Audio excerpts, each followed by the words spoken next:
नमस्कार विद्यार्थी मित्रो. आज आपण सूक्ष्मलक्ष्य अर्थशास्त्र आणि स्थूल अर्थशास्त्र यांच्या ऐतिहासिक वाटचालीचा अभ्यास या ठिकाणी करणार आहोत. तर सुरुवातीला आपण सूक्ष्मलक्ष्य अर्थशास्त्राची ऐतिहासिक वाटचाल याचा अभ्यास करूया. सूक्ष्मलक्ष्य आर्थिक विश्लेषणाची सुरुवात ही फार पूर्वीच्या कालखंडापासून झालेली दिसून येते. ऐतिहासिक दृष्टीने सूक्ष्मलक्ष्य आर्थिक विश्लेषणाचा प्रारंभ आणि विकास हा आधी झालेला आहे. सूक्ष्मलक्ष्य दृष्टिकोन हा रूढ आणि जुना आहे. साधारणतः सनातनवादी अर्थशास्त्रज्ञांच्या कालखंडामध्ये सूक्ष्मलक्ष्य आर्थिक विश्लेषणाला सुरुवात झालेली दिसून येते. सनातनवादी अर्थशास्त्रज्ञ आणि अर्थशास्त्राचे जनक ॲडम स्मिथ यांनी सूक्ष्मलक्ष्य अर्थशास्त्राचा पाया घातला. ते आपल्याला समोरच्या चित्रामध्ये दिसतच आहेत. त्यांनी 1776 राष्ट्राची संपत्ती वेल्थ ऑफ नेशन हा ग्रंथ प्रकाशित केला.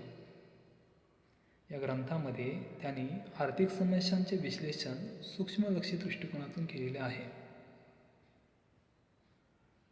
त्यांनी यामध्ये उपभोक्ता हा विवेकशील असून तो वस्तूची खरेदी करताना महत्तम समाधान मिळवण्याचे उद्दिष्ट ठेवतो. तसेच उत्पादक वस्तूचे उत्पादन करताना महत्तम नफ्याचे उद्दिष्ट समोर ठेवतो. यासारखी प्रतिमाने समोर ठेवून सिद्धांत मांडले आहेत व अर्थशास्त्राला शास्त्रीय दर्जा प्राप्त करून दिला आहे. त्याचप्रमाणे त्यांनी वस्तू, सेवा आणि उत्पादन घटकांची किंमत निश्चिती कशी होते याचा देखील अभ्यास त्यांनी सूक्ष्मलक्ष्य दृष्टिकोनातून केलेला आहे. त्यांचे समकालीन अर्थशास्त्रज्ञ डेव्हिड रिकार्डो यांनी खंडविषयक सिद्धांत मांडला आहे. माल्थस यांनी लोकसंख्याविषयक सिद्धांत मांडला आहे. जे.एस. मिल यासारख्या अर्थशास्त्रज्ञांनी देखील आर्थिक समस्यांचे विश्लेषण सूक्ष्मलक्ष्य दृष्टिकोनातून केलेले बघायला मिळते.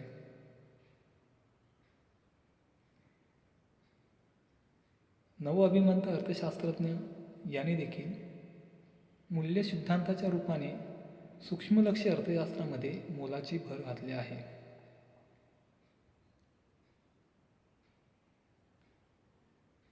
खऱ्या अर्थाने सूक्ष्मलक्ष्य आर्थिक विश्लेषणाला सर्वोच्च स्थान प्रदान करण्याचे कार्य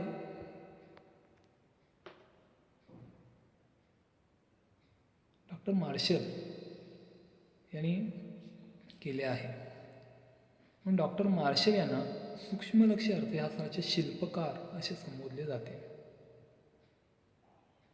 हे डॉक्टर मार्शल आपल्या समोरच्या चित्रामध्ये दिसत आहेत.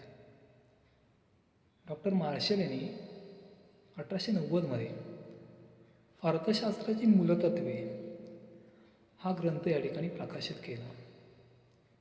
या ग्रंथामध्ये त्यांनी आर्थिक समस्यांचे विश्लेषण सूक्ष्मलक्ष्य दृष्टिकोनातून केले आहे. तसेच डॉक्टर मार्शल यांनी सीमांत तत्व ही संकल्पना विकसित केली. पुढे ही संकल्पना सूक्ष्मलक्ष्य आर्थिक विश्लेषणाचे साधन म्हणून या ठिकाणी वापरले जाऊ लागले. त्यानंतर त्यांचे समकालीन अर्थशास्त्रज्ञ प्राध्यापक पिगू, जे.आर. हेक्स, प्राध्यापक सॅम्युएल्सन, श्रीमती जोन रॉबिन्सन, चिंबर्लिन इत्यादी अर्थशास्त्रज्ञांनी देखील सूक्ष्मलक्ष्य दृष्टिकोन वापरून आर्थिक समस्यांचे विश्लेषण केले आहे. साधारणतः 1929-30 जागतिक महामंदी येईपर्यंत अर्थव्यवस्थेची घडी सुरळीतपणे चालू होती. म्हणजेच अर्थव्यवस्थेतील ज्या काही आर्थिक समस्या होत्या या आर्थिक समस्यांचा अभ्यास करण्यासाठी सूक्ष्मलक्ष्य दृष्टिकोन वापरला जात होता. त्या कालखंडातील आर्थिक विश्लेषण हे पूर्ण रोजगार, पूर्ण स्पर्धा यासारख्या गृहितांवरती आधारलेले होते. म्हणजेच 1929-30 जागतिक महामंदी येईपर्यंत जागतिक अर्थमंचावरती सूक्ष्मलक्षी दृष्टिकोनाने अधिराज्य गाजवलेले आपल्याला पाहायला मिळते. अशा प्रकारे सूक्ष्मलक्षी अर्थशास्त्राची ही थोडक्यात ऐतिहासिक वाटचाल आहे. यानंतर आपण समग्रलक्षी अर्थशास्त्राची ऐतिहासिक वाटचाल किंवा स्थूल अर्थशास्त्राची ऐतिहासिक वाटचाल याचा अभ्यास करणार आहोत. अर्थव्यवस्थेचे समग्र पातळीवर विश्लेषण करण्याचा दृष्टिकोन हा तसा नवा असलेला आपल्याला बघायला मिळतो. ऐतिहासिकदृष्ट्या सूक्ष्मलक्षी दृष्टिकोनाची सुरुवात ही आधी झालेली आहे. त्यानंतरच्या कालखंडामध्ये समग्रलक्षी दृष्टिकोन विकसित झालेला दिसून येतो. जरी समग्रलक्षी दृष्टिकोन हा नवा असला तरी त्याची सुरुवात ह्या सूक्ष्मलक्षी दृष्टिकोनाच्या आधीही झालेली दिसून येते. परंतु समग्रलक्षी अर्थशास्त्राची स्वतंत्र अशी शाखा नव्हती. जरी स्वतंत्र शाखा नसली तरी समग्र पातळीवर विश्लेषण करण्याचं काम हे सूक्ष्मलक्षी दृष्टिकोनाच्या आधीही झालेले आहे. साधारणतः 16व्या व 17व्या शतकामध्ये व्यापारवादी विचारवंतांनी शासनाच्या शिफारशी आणि धोरणं सुचवली ती संपूर्ण अर्थव्यवस्थे संदर्भात होती. म्हणजे देशातील आर्थिक समस्या कशा सोडवाव्यात आणि देशाचा आर्थिक विकास कसा करावा या संदर्भात त्या शिफारशी त्यांनी सुचवलेल्या होत्या. या शिफारशी त्यांनी संपूर्ण अर्थव्यवस्थेचा विचार करून सुचवलेल्या दिसून येतात. त्यानंतर 18व्या शतकामध्ये निसर्गवादी अर्थशास्त्रज्ञ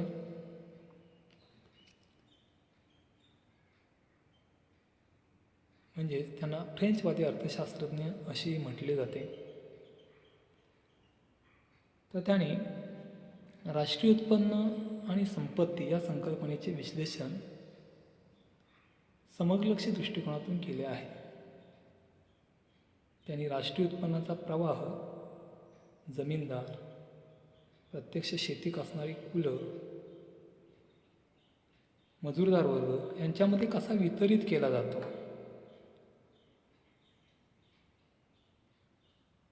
किंवा त्याचे विभाजन केले जाते याचे विश्लेषण त्यांनी समग्रलक्षी दृष्टिकोनातून केलेले दिसून येते. त्याचबरोबर सनातनवादी अर्थशास्त्रज्ञ ॲडम स्मिथ, डेव्हिड रिकार्डो, जे.एस. मिल यांनी एकूण राष्ट्रीय उत्पन्नाचे एकूण वेतन, एकूण उत्पन्न, एकूण नफा यामध्ये विभाजन कसे केले जाते या संदर्भातील सिद्धांत मांडण्यासाठी समग्रलक्षी दृष्टिकोनाचा उपयोग केलेला आहे.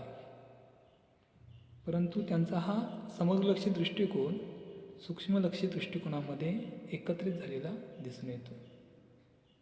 म्हणजेच यावरून आपल्याला असे म्हणता येईल की समग्रलक्षी विश्लेषणाची सुरुवात देखील फार पूर्वीच्या कालखंडापासून झालेली आहे. नवसनातनवादी अर्थशास्त्रज्ञ